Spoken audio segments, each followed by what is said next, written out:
Hi, welcome to the VO Dojo 21 Questions. I'm Tish Hicks. I'm the Master Sensei of the VO Dojo here in Burbank, California.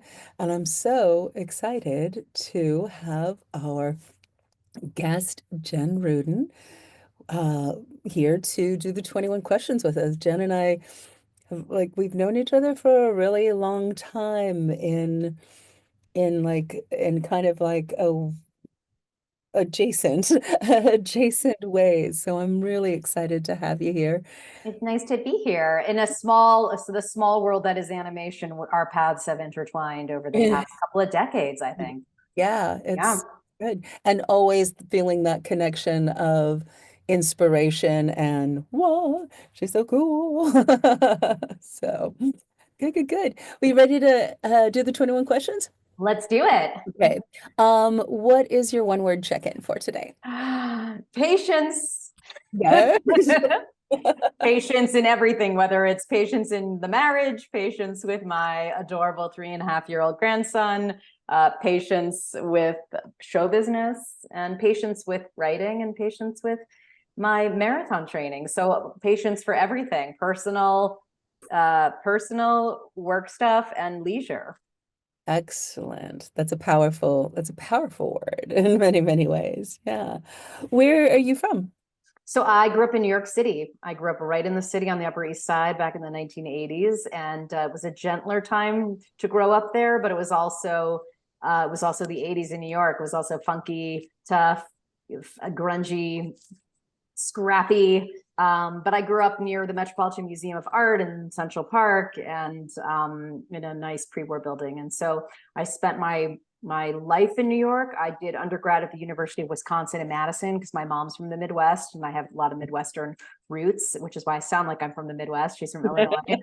And then when I graduated college, moved back to New York, back to Brooklyn, and back to living, with no money in a city that's expensive. And then I met you, Tish, because in 2002, right when I turned 30, after 9/11, I got really lucky and Disney Feature Animation hired me to be their casting director for all their animated movies. So I moved to LA, which was crazy coming from New York because I was a city person. I had a driver's license, but never drove. And actually, I have a whole chapter about LA in my book, Confessions of a Casting Director in New York and LA. Harder than being head of a department at a studio for casting animated feature films was driving, because this was back when the Thomas Guide was out there, and maybe there were Yahoo Maps, but I was just, I just was like, oh, Santa Monica's the Hudson River and Burbank is Queens. And that's how I did people would say, go east, go west. I was like, I'm either going towards Queens or going towards New Jersey. Like, that's how I oriented myself. But obviously that's changed. So I lived in LA for 5 years. Then I moved back to New York and moved back to work at Disney Broadway and headed all of the casting for all the Broadway shows and tours like Lion King and Mary Poppins and Little Mermaid.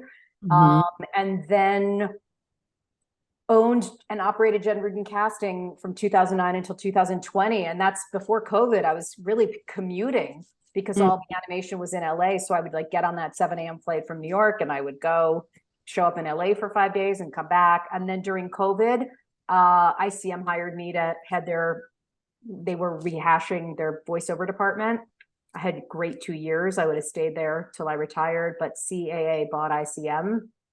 They already had 2 voiceover agents. So I went with 16 other agents over to APA, which is now IAG. And I spent 2 years there building their department. And then so graciously, after 2 years there, reopened Jen Rudin Casting in May of 2024. And I'm just thrilled. But now I'm in Santa Fe, New Mexico, because my stepdaughter and her husband moved here. He's from here, my son-in-law, and they have 2 kids. And my husband and I are here babysitting and living our best lives. So I'm doing a lot of casting in Texas and Albuquerque and also LA, New York. And I honestly can do everything on Zoom. It's a pleasure. Yeah, that's cool. Are you loving Santa Fe? I am. Yeah. I mean, honestly, I had a moment in New York where I was taking out the garbage. It was after COVID. And I just had that aha, come to Jesus moment where I went, you know what?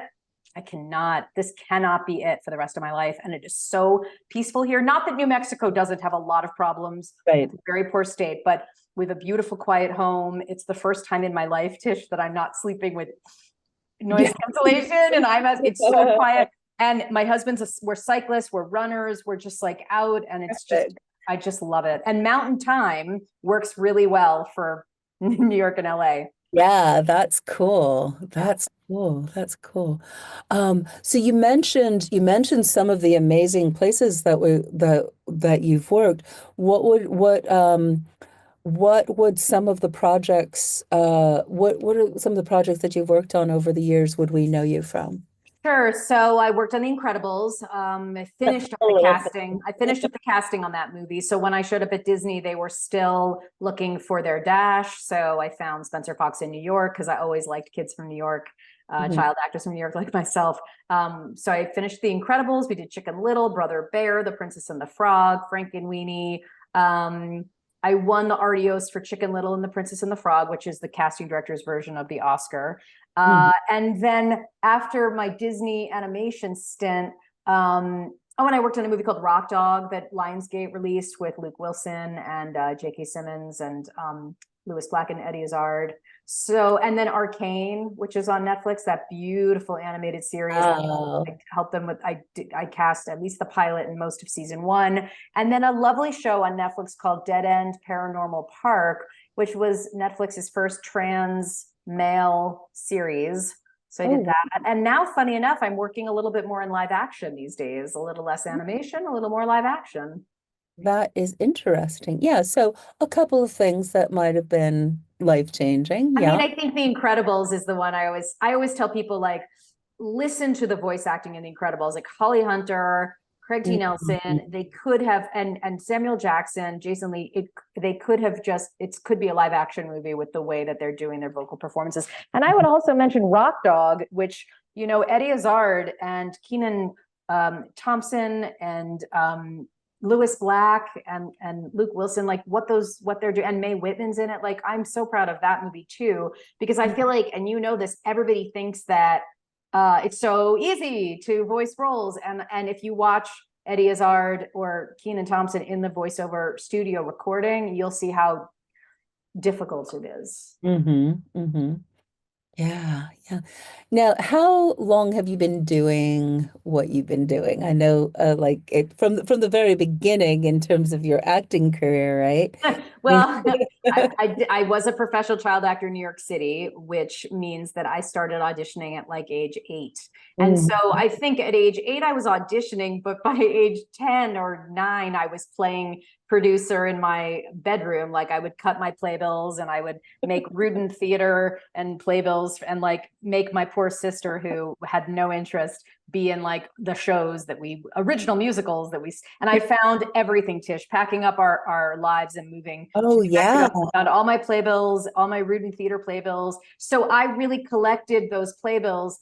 So I knew who was replacing who in what Broadway show at age 9, because I lived in New York City. And so my mind was much more casting or producing than actually auditions and being an actor. And so when I was 12, I knew, I was like, I got to be on the other side of the table, because I found auditions to be so stressful. And, I'd lie awake at night praying, to the only time I'd pray to God, like, please, please, I want the part. So I knew pretty much at a final audition for an after school special when I was 12, there was like group A and group B. And I watched the casting director, and she was facilitating what was really stressful for everybody and making us all at ease, even though one group would get chosen and one wouldn't.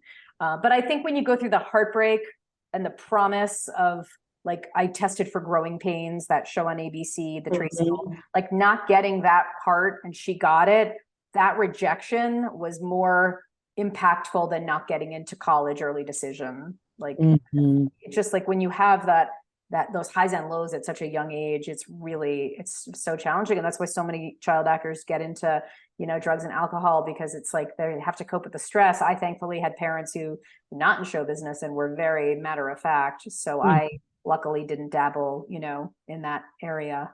Right. Well, I would imagine significant way. it allows you as a casting director and as a producer to have so much empathy and so much like understanding of what it is, and being able to make it a good experience. Yeah, and that's why I wrote Confessions of a Casting Director, because I was working at Disney Broadway, and I was going across the country trying to find a new young woman for The Little Mermaid, for Ariel on Broadway. And I was doing open calls in Denver and in Texas and in Chicago. I was all over the country, and I kept seeing these young women come in and make mistakes, and I didn't have any time to be able to say, you know what, if you just started your song at the chorus instead of the first part of the song, and if you just wore the dress that, you know, showed, now we have to be careful with how we talk about, showed your, you know, the collarbones and was more for your body type. Little things. I started taking notes, and my boss at Disney, I said, I want to write a book. And he said, you must and you should use all your wonderful Disney stories, but just make sure that you paint us, you know, in a good light. And I said, of course. And so I sold the book to HarperCollins, and obviously right before they published, they had to talk to legal counsel and make sure that everything was vetted. But really at Disney, we tried to put a positive spin on everything. So those Little Mermaid auditions and Mary Poppins auditions around the country, I had kids crying when we would make the cut, and I saw stuff, you know, and so I would try to say, like, okay, try to look at this as a positive experience. You know, Ariel has to hit a high E flat in the part of your world reprise, and you have to sing that song 8 times a week for the people that have paid money to see you in the show. And so go back to your voice teacher and work on those high notes, and we'll see you next time. So that was a way to go, instead of going, I didn't get it, flip it and go, I'm inspired to go work with my voice teacher, you know, and you try to be kind. I've been called casting director for the people because I feel like I'm, as you said, empathetic, but at the end of the day, got to hit that note. Yeah, yeah. And I think this combination of understanding what it is to be an actor in those situations, in those casting situations, and then having natural producer brain. When I'm working with people at the dojo, like, oh, if you have producer brain, you can do this. Because when you have producer brain, you can do anything, literally. Yeah. Yeah. Yeah. And I mean, writing a book and going through that, I mean, I kept joking with my husband. I was like, it's like having had a child. And he's like, no, it's actually not like having a child. But I was proud of it. And of course, what ended up happening, Tish, is I wrote the book, and then 300 casting directors were like, I want to write one too. And I said, well, good, you know, it's really hard. You know, it's a lot of work. You sit there and you write your book, and you have to do an outline, and like, it's not easy. And yes, my dreams came true, but I worked really hard on that book, and I'm still really proud of it. And if that's my legacy, is I didn't have children, but I have this book, and you can all, you know, read it. And it became a podcast during COVID and all of that, because I just felt like everybody's getting a lot of bad information about auditions and wrong information. And so, you know, the book is like easy chapters to read, and audition do's and don'ts and things like that. So, so anyway, but yes, I care about the actors, but at the end of the day, we got to get the thing cast, got to get it done. Yeah. Who is your current team? And I'll let you define that how you will. Well, I have always had a lot of freelance people helping me. There have been times when I've had, you know, a solid casting associate in New York, and we just worked, you know, every day on 5 different projects, because I used to get hired in New York to do like the New York searches for, you know, animated movies or pilot season for 20th Century Fox. So I've had a lot of really solid associates and assistants that have helped me. Now I think I'm in a place where it's easier to just do everything myself, and technologies help with that. So, but my team, I'm trying to think. I mean, like, I don't know, you know, I have my book agent that I'm constantly like, I'm working on my Santa Fe novel, you know, and all of that, and my running coach. But no, at the moment it's just me, and it gets bigger as necessary when you need extra sets of hands to help. So I'm working on a movie that's gonna cast out of Austin, Texas. I'll probably grab a UT film student to help me, or, well, you know, we'll see how that goes. Yeah, yeah. Well, you shared kind of your origin story and how it all has evolved and developed. Um, let's see, what do you, oh, how did you, so you mentioned that your heart went to casting. As you look back, how did you get started in becoming a casting director? Oh, so I I decided to abandon my acting career and leave New York and go to do undergrad at University of Wisconsin in Madison. And I purposely was like a history and women's studies major. I did not want anything to do with the theater department. I took like one theater class and I was like, I'm a jaded New Yorker. None of you have any idea how hard it is in New York with my cigarette. But I like wrote reviews for the student newspaper. I wrote scathing theater reviews of the students in the undergrad theater department. So during college, I interned for Meg Simon, who at the time she had just split from Fran Cumin. They were Simon and Cumin casting. They did all the Neil Simon plays and August Wilson plays, and she was like a mentor. And I spent the summer in between my sophomore year of college and junior year of college in her office in New York. And, you know, at the time she was a Tony judge. And so I got to go to the theater with her and she'd say, oh, we have to go see another show. And I was like 19, you know, it's so exciting. So she really took me under her wing. And I also ended up interning for Marcia Schulman, who then Meg ended up becoming head of Warner Brothers. Marcia was the head of Fox Broadcasting Company. So both these women closed down their own companies to go corporate. And I sort of followed when I closed down my company and went to Disney. So they were my mentors. So college internships, you know, boy. And when you're an intern, and I've had plenty of interns at Jen Rudin Casting, whether they're doing Instagram or they're running the waiting room, you know, you've got to be really humble and keep your mouth shut and take it all in. And if you're lucky, we'd bring you into the actual audition room. But if you could manage our waiting room with moms and kids, that's really the most important thing. I always say casting's like retail. It's like we would have 60 people a day coming into audition, and that casting intern would have to check everybody in and get the heights of the kids and collect the headshots. It's like, it's a lot of hard work in that waiting room. And then if you're smart, then you get to come into the audition room a little bit, but it doesn't, you know, I didn't spoil anybody, but I also tried to mentor as best I could. And this is a little off the usual path because we're talking about casting. I feel like I've had a lot of people come through the dojo, or I've been talking with, that are interested in getting into casting. So first of all, what would your cigarette holder say? And then what would your advice be for if you wanted to get into casting? Yeah, it's a tricky profession. I wrote a USA Today op-ed piece. I'll send it to you when we finally got that Oscar category last year, and it came out at Oscar season last year saying, you know, it's about time casting directors finally have a category of their own. You know, it's kind of, I don't want to say it's a thankless profession, but you're a hired consultant, right? You're not the producer, you're not the writer, you're not the director, but you're hired to bring their vision to life. And so your job is to never say no and help them bring their vision to life. And a lot of it has to do with timing, you know, who's around, who's available, and having an imagination. And also what I've found is you can't shove your opinion at your director, because like, for instance, with The Princess and the Frog, there's a whole chapter in my book about casting Anika Noni Rose. She was the first young woman to come in. I knew in my deepest 2 a.m. moment that she was the most qualified. She had the MFA from, you know, San Francisco ACT. She had just won her Tony Award for Carolina Change. She had the acting chops, the singing, and I knew she was the right person. But when you're casting, you can't just be like, you got to hire Tish, you got to hire her, because then you're going to be like, shut up. Like, you have to make your team feel that they have come to the decision themselves. So it's almost like bartending. You're presenting like, here's five drink choices, and I know that all 5 are qualified and good, but you choose.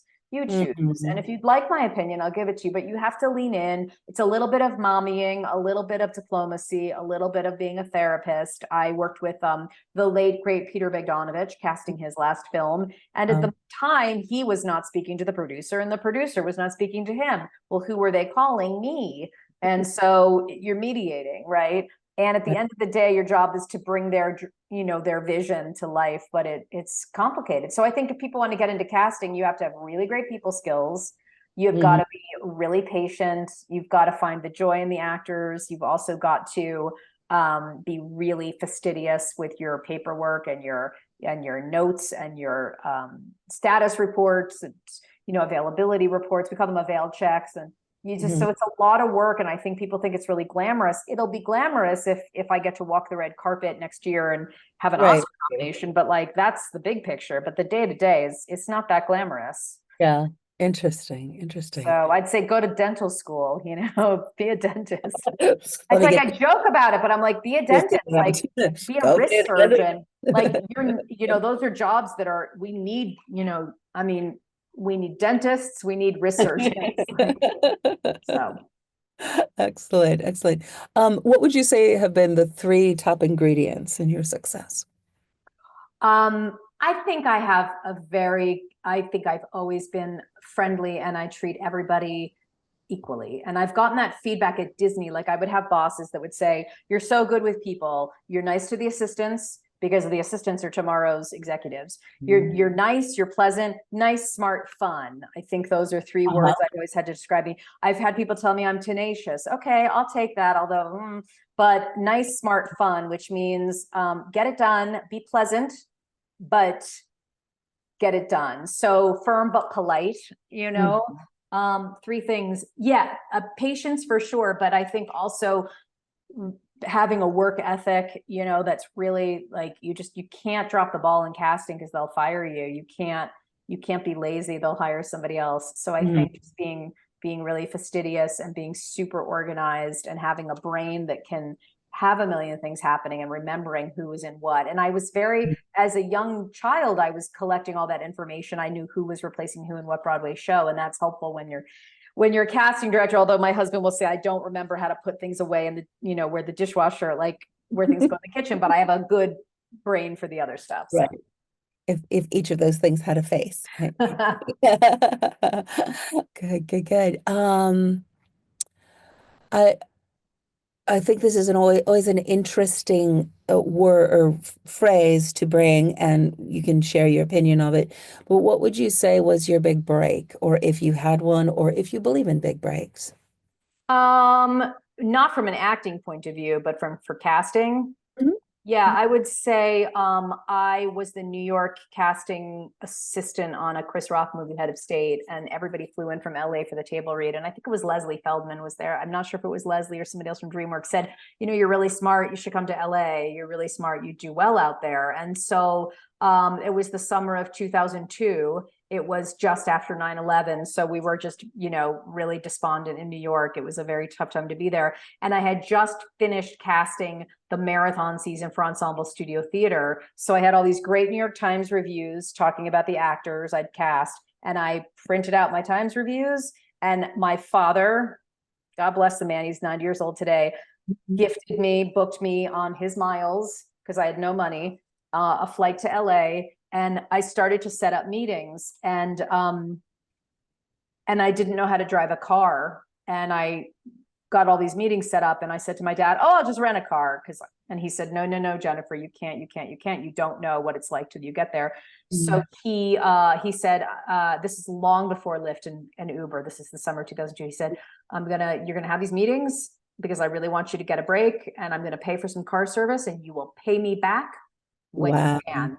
So he arranged, and I was like, I don't want car service. It's so, well, he arranged the car service, and I took the car service to all my 6 Disney interviews and my interviews at Fox and everybody else I was meeting, and flew back on his miles in a middle seat on the red eye, you know, praying that I would get this Disney job. And 3 weeks later, they called me and I got the job. So obviously, getting that job, turning 30, moving away from New York, my father said it's a whole new chapter. And I said, actually, it's a book.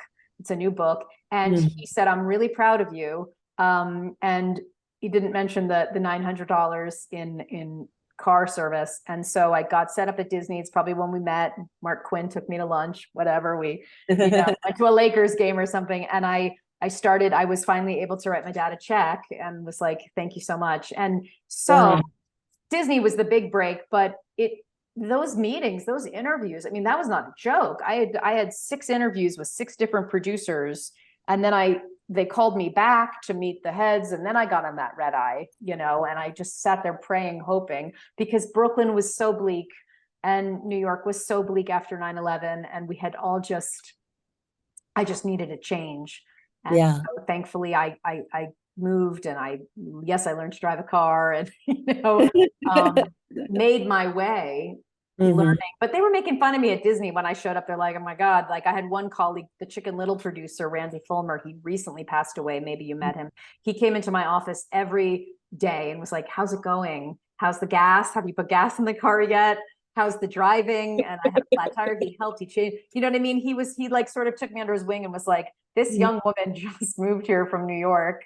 And has no idea. So that's why my favorite chapter in the book is the New York navigating freeways versus subways, because I think if you haven't spent any time in LA, you have no idea. Yes, the traffic is crazy in Atlanta. Okay, fine. And yes, it's busy in Florida. But until you spend some time in LA to understand that going to Burbank to go to an audition at Disney when you live in Pacific Palisades is like trying to get to Philadelphia.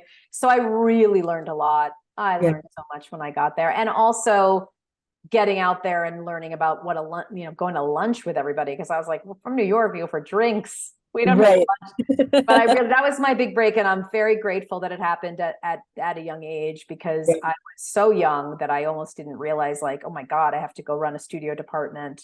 And Tish, at the time, we were moving from hand-drawn to 3D. We were moving from Broadway actors to celebrity. So I was part of the whole shift to the hand-drawn. And I myself was chasing Jack Black at the Aspen Comedy Festival to get him to be in our movie, because DreamWorks was doing their movie. So I was privy to, Disney was not good at the time. We were not making money with our box office. And I was there during a really tough time. And so I know I've been through corporate shifts. I've been through 3 layoffs myself, but certainly at that time, I was so young that I didn't quite understand what it means when Disney buys Pixar, but Pixar comes in to take over Disney. Like, now I'm in my 50s and I understand the big picture. But back then I was like, oh, who's my new boss? Right. So that's profound. That's a really thing. Now when people get laid off, I'm like, call me. I've been through all the stages. I've had 3 layoffs, and some, you start crying in the drugstore because you haven't done your Cobra yet, and they're telling you it's $35 for birth control pills when it's supposed to be $4. You have those moments, and it's all very natural to go through it. So I've been through it, and resilient. I've been called resilient, and I think it's true. Like, you have to be resilient in this business. Otherwise, you're not going to do well. What are you proudest of in your career as a casting director? I think The Princess and the Frog, my book, of course, Confessions of a Casting Director, that honestly, by far, I think The Princess and the Frog, because it really was Disney's re-entrance into the hand-drawn Disney animated musical. Plus, it was Disney's first African-American princess. We had a couple of trips to New Orleans, research, I put that in quotes. I was busy setting up auditions for us, but the animators were all out at Mardi Gras. And I was like, I'm from New York City. Like, I don't need Mardi Gras. I'm good. So I think I'm proudest of that movie. I mean, looking back now, they would really have to do a lot of things differently. They would definitely have had to hire some women writers, and everybody was white. We know that now, but we tried our best at the time to create a nice, beautiful, and I think the artwork is beautiful, and so is the music. It stands test of time. That's cool. What is your biggest fear or challenge in the work that you do? I don't know, I've just been doing it for so long, so nothing really phases me. I think the older we get, and you probably agree, when you're in your 30s and 20s, you want to be part of everything, and like be in every casting session, and like I want to be like in all the conversations. And then in your 40s, the things that bothered you back then don't bother you as much. So now I'm all about like divide and conquer, and like, how can we, like, I can't be on that Zoom, you could do the Zoom without me. I think there's, you find what's the most important thing at this point. And the most important thing is, family, marriage, good health, like, and that surpasses the ridiculousness of show business. So I think show business is fun and we love it. But at the end of the day, I'd like to go to sleep at night happy, and not. So yeah, I have a lot less stress. I'm not a talent agent anymore. You know, during my times at ICM, and again, I loved being at ICM. I would have stayed there forever. I had great business, great clients, but yeah, you're up in the middle of the night going, oh my God, we're just not done with that deal yet. And I was proud of Wanda Sykes was a client, Alan Cumming, Lucy Liu, Rachel Zegler. We put her in Spellbound. I got Sam Jackson to Garfield. Like I had Stephanie Beatrice and Encanto. I had like sort of 25 deals going at the same time. And it's very hard to go to sleep at night when you're an agent because you're like, you know, afraid that you forgot to do something, or you're just trying to keep all the, my husband said it was like in the airport, it was like air traffic control. I was just trying to land all my planes or keep the trains moving. And I think in casting, you're keeping the trains moving, but every project I'm working on is at a different stage. So the one that's either paying me the most gets the priority or the one that's happening faster. But I think when you're an agent, it's like, it just makes you feel like you have attention deficit because you're just, phone is ringing and, you know, you're just trying to keep up. And that feeling was very stressful. So that fear has gone away now. And now I just, you know, I fear, yeah, I think I go to bed a lot calmer these days than I did during those days. That's very cool. It adds up and you create the life that you want. Yeah. And also like when you're an agent, like, you know, when we lost a few clients at ICM, and they'd go to WME or they'd go to CA, and I would go, God, we lost that client. I would take it also personally. And it's like, you cannot take any of it personally. And again, I think that comes with age. It's like, none of that matters anymore. All the personal stuff that you think, you know, what did I do wrong? No, it's them. Let them go to the other agency, you know, let them. Yeah. Yeah. Would you say you're an introvert or an extrovert? Oh my God, I'm an extrovert. Please. People, give me the people. My husband is the introvert, and I'm like I'm the one who's always like, hi, Delta Airlines, can we switch our flight? I'm always the one that's like, I use the Midwestern, you know, I just think we can be nice to people, you know? And I'm always the one, like we were stuck in Mexico with our grandkids and my stepdaughter and her husband. And like, the flight was delayed 2 days. And by the final day I had met the pilot and was like, great, did they fix the plane? Like, I'm the one who's like talking to the pilot, I'm talking to the flight attendants. You know, I try not to talk to the people next to me on the airplane because I want to, you know, get my work done or close my eyes, read my book, but I'm always like listening to people and asking them questions. And I think that's about being a casting director, because you're always asking questions to who's coming into the audition room. You know, when kids come in, I have certain questions I ask them. When grownups come in, there's certain questions. So yeah, definitely extrovert, and, for sure. And let's see, what would you say your motto is about the work that you do?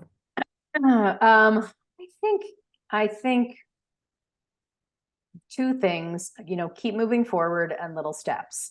And little steps, like you want to break into voiceover, like what's the, you know, like think about buying a little microphone to plug into your phone, or a little microphone. Forget trying to book a Pixar movie, like little goals, little steps. What are the action steps you can take? And also keep moving forward. And that comes, you know, I started running marathons when I turned 50, and it's the same thing. It's like little steps, you know, forward is a pace. There's like a lot of, and I've talked about it and made videos about the coaching runners, coaching actors, very similar, because I actually got certified and was working at New York Roadrunners before I moved to Santa Fe, and I was coaching at runners. And I'm like, it's the same thing. The race, the audition, the preparation, the training, the patience. What food am I going to eat before my race? What food am I going to eat before my recording session? So I think forward is a pace, and I think little steps are two nice things to think about as you go through the day. That's fantastic. Fantastic. In the work you're doing now, what is a typical day like for you? How does that roll? Yes, interesting to find, you know, to hear at the dojo. I always talk about, like, there is no they, there's only we. So for everybody to understand, when your agent calls you with this because a casting director called them because the client, you know, like how does it all work, and what is your life like? What is a day in your life like? Yeah, so again, it depends on what I'm casting and what the timelines are, and what are the parameters, like, and also who am I dealing with? So when I was living in New York and I was dealing with clients for a Netflix show that were in London, I was up much earlier on Zooms with these folks. I would be on a Zoom at like 6:30 New York time, which was like noon in London. Or if you're dealing with Los Angeles and you live in New York, you're going to stack your evenings are going to get really busy. COVID blew it all up anyway, because we were all working all the time. But so really for me, it's like, well, what time zone am I dealing with, and who is in the time zone, so that I can best make it easy for them. So if I've got clients I'm working with in Pacific time zone, then I'm only going to put things like, let's talk at 3 p.m. PT, and forget that I'm in mountain time. Who cares where I am? So it depends on who I'm dealing with. If it's London, then it's an early morning. If it's New York, but as I was saying, living in New Mexico and mountain time, it actually evens itself out. So I never feel when I go to sleep here that I'm going to wake up in the morning and, oh my God, what happened in LA? When you're living in New York and you're casting, you go to sleep at night, you wake up in the morning and immediately look at your phone and go, what did I miss? What do I need to clean up? So I try to have the day be super organized. I set a lot of timers, you know, like, okay, 20 minutes on this and 20 minutes on that. And then let me go do my run, and then 20 minutes here, so that it's focused work. But I'm like listening to a lot of tapes, and I'm when you get echocast, I do everything on breakdown. So it's like, you know, you could spend an hour on echocast watching tapes. So I try to just, whatever's happening first is going to get the priority.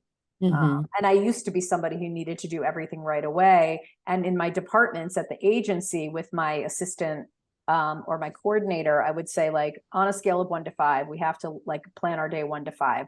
1 is a partner at ICM is calling us and needs us, and Jeffrey Katz, you know, and like Pixar is calling. And 5 means, you know what, it can wait till tomorrow. It can wait till tomorrow. Because if you're constantly doing everything at number 1 and everything is an emergency, you're never going to get your work done. And you're going to be, at the end of the day, you're not going to feel good about your to-do list. So I keep a really massive to-do list. It's not color-coded anymore. It used to be at the agency. It used to be color-coded.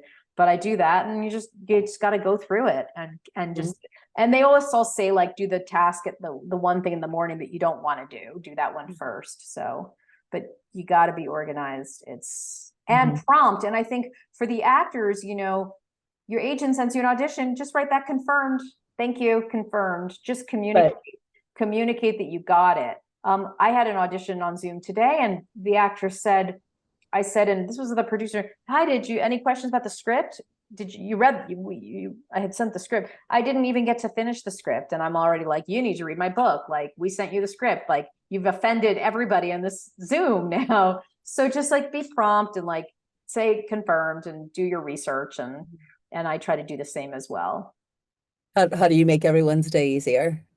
Yeah, or just like don't be stupid. Like, if they send you the script, we don't get scripts in animation very much because because of the confidential IP. But like, you're getting a script, like read the script before your audition. Don't be, you know, because if you haven't, the next person will have read it and will have questions for the writer. And so just, you know, and plus with the internet, there's just no excuse. Like, I had a friend who was trying out for Orange is the New Black way back when, and she's like, I don't have Netflix. And I was like, you don't have Netflix? Like, then like, how can you audition for the show? It's already had a season. So just smart about your communication and research. And I try to be smart too. So yeah.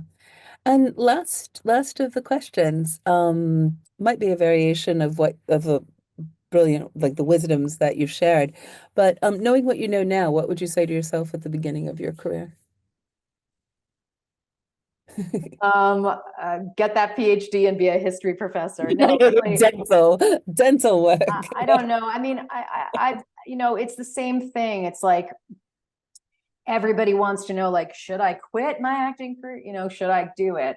And I always would say to people, you know, if there's something else that you can do that's going to make you fulfilled, then do it. You know, so many people go, I just got my real estate license, I'm becoming a yoga instructor. Well, if that's truly making you happy, great, then you quit your acting. But nobody can tell you whether or not you should. And if you quit, you might have regrets. And so my mother had said to me when I got back from college, I still looked young. She's like, you should audition again, Jen. You still look 15. Just give it another year or two and you'll have regrets if you don't. And so I did. And then I had that moment where I went, I don't want to audition anymore. I'm done. And I threw my headshots in a trash can on Times Square. But what would I say to my younger self? Oh my God.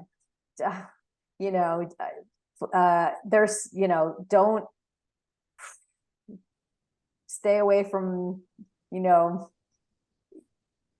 it's so hard. It's so hard. That's such a hard question. Don't take it personally.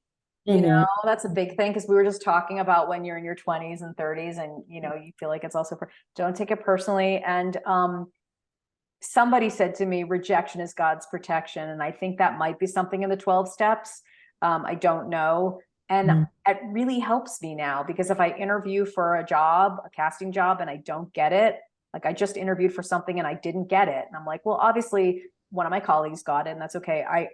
I think to myself, rejection is God's protection. There must be a reason why I'm not getting that job. Maybe they were psycho, maybe they were nuts. So that's something I would tell my younger self too, which is don't, and just like try not to, just don't drink cheap white wine. Not going to be pretty. But I don't think, now we know so much more because we're women of a certain age, but you have to go through that in your 20s. You just have to. It's the poor kids, the assistants at the talent agency, because we were all back to work, the assistants at APA, they would sit out, I would hear them talking in their cubicles outside and I always had my glass door pretty much open, but I would just hear them going on and on about their dating and trying to date and, and I would just try to go speak to the young women and be like, the nice guys are really the ones that you want to end up with. And these jerky finance bros get it. So I feel like I have a lot more advice I would tell my younger self that has more to do with like relationships and all of that. Right. But work-wise, I think just you can't take it personally. It's just a tough business. And if we had answers and we knew how to get that Pixar movie, it's not one of these businesses that you don't go to law school and then become a lawyer and make partner by the time you're 30. You right. Highs and lows. And so you've got to have such a strong backbone, such a strong you have to be so strong to deal with the rejection. I mean, even 10 years ago, I was crying. I would get off the airplane. I didn't get the casting job and I'd be crying, crying. And now I'm like, I don't cry anymore. I just go, okay, not for me, somebody else's turn. Yeah. But that takes a lot of mindful, you can be upset, you can be sad if you don't get the job. And whether it's a casting job or it's an acting job, you can be sad, but there's going to be another one. There's just going to be another one. And if you can try to remember that, okay, I didn't get this job, but the casting director must like me because I keep auditioning for them again. And it will be my time at some point. And if you don't like it, then you go and you get yoga certified and you do something. You do something else. So that's, I think, hard. Keep it constantly trying to keep up the positive attitude. I mean, I had a brutal marathon in Chicago this past year. I ran it in 2023 and I PR'd, which means I had like the best time ever. And it was cloudy and 48 degrees. And then this year I was like determined to do it again and sub 4 hours. And you know what? It was hot. It was sunny. My parents were surviving Hurricane Milton. I hadn't had enough rest. I was tired and I had a really hard time and I persevered and I finished with cramps. And I was so hard on myself, like an actor. I was so hard on myself. How could I not? I didn't. Now, what did I learn? You don't do the same thing twice. I shouldn't have done the same marathon that I did, and I don't have to do Chicago again, but it's okay. We have good days and bad days. We have great auditions. We have really hard auditions, and we have to just take a few things from that race and like get on to the next audition.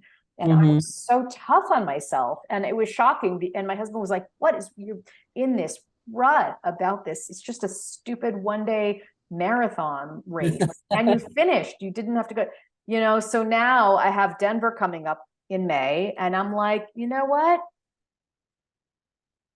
I'm going to run it and have a good time and not. And I think if we could approach every audition that same way, like finding the joy, because my husband said, you have to find the joy again in the running. And it's the same thing with auditions. You have to just find the joy. Why do we do it? It's fun. We love it. It's so fun. So trying to remember that and not be so critical. So I'll have to listen to this recording and remind myself weekend is coming up. Yeah. You can't, because it's not gonna, and also to flip the thought, right? So it's like, instead of I have to, oh my God, I have to do another audition and I'm not gonna get it. I get to. Yeah, exactly. Get to do it. I get to have fun and use my imagination and be creative. I get to do it. Not God, I have to.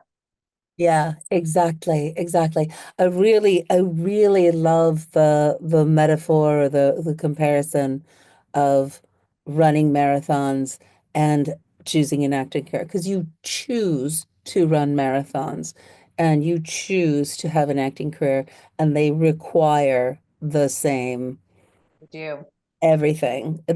So that's They really really do. And also they, like my husband was like, could we stop with the marathons and like just do half marathons? And it's like, okay, I'll do some half marathons. But, I think mentally, for me, the training and like the schedule and the discipline, and also for me, like when I'm on a run, like I'll answer the phone if it's, a client, a director calling me, but like, that's like my time to play. And so I think it is important to have a balance between the two, and actors really need to have a balance. They need to like read a book and like get out of New York or LA and like, do other things. So because otherwise that's all and the actors I always like are the ones that like, I'll look at someone's resume and be like, wow, you have a BA in, history. That's interesting. Or biology. How did you go from being, a flight attendant to an actor? Like when I saw you at the event in LA, I did the speed dating thing. And it was fascinating to see how many people were like, giving me their whole elevator pitch, but then they're like, well, I'm actually a flight attendant for United. And I was like, wow, then you're really getting to listen to people's voices all day. Well, you should have told me at the beginning that you were a flight attendant. That's amazing. What a good job for an actor, So getting out of your little narrow acting world and then bringing all your expertise from what you do on a daily basis. Yeah. Yay. I mean, I don't want the pilot of the plane to be trying to pursue his acting career. I want the pilot to be flying. You can tell I travel so much. It's crazy. And now that I live in New Mexico, Dallas is like my transfer airport whenever I have to like get to the coast or something. But like, so I meet a lot of pilots, and just, like for them, I'm like, no, you need to be flying the plane. I don't want any creative conversation, but I do like the analogy of trying to land all the airplanes, because that is essentially what casting a big project is like. You have 18 roles and you have to like, each of those voices has to sound different, and, it's a lot of moving parts. Yeah. Excellent. Well, Jen, thank you so much for sharing this time with us and sharing your insights and your journey. I think it's so inspirational to hear how everyone has gotten to where they are. And I think it's reassuring when you're at the beginning. I think it's reassuring when you're at the middle. And then, I was like, oh, let's regroup. And now what's important? Now what do we do? Now how do we carry on? It's really, really useful. So we'll look forward to having more time with you. And one of the reasons we do this is so that people's questions about us are answered, and then we can be there for 𝗨𝗪 to answer questions, to answer people's questions. So got it. So people will hear this first. Yeah. Oh, great. And then I'll be on the Zoom. I see. Okay. Yeah, that's good. And also just like most people's questions are very similar. It's a little bit ask the same questions. How do I get a voiceover agent and all that stuff. So great. So I'll see you next week.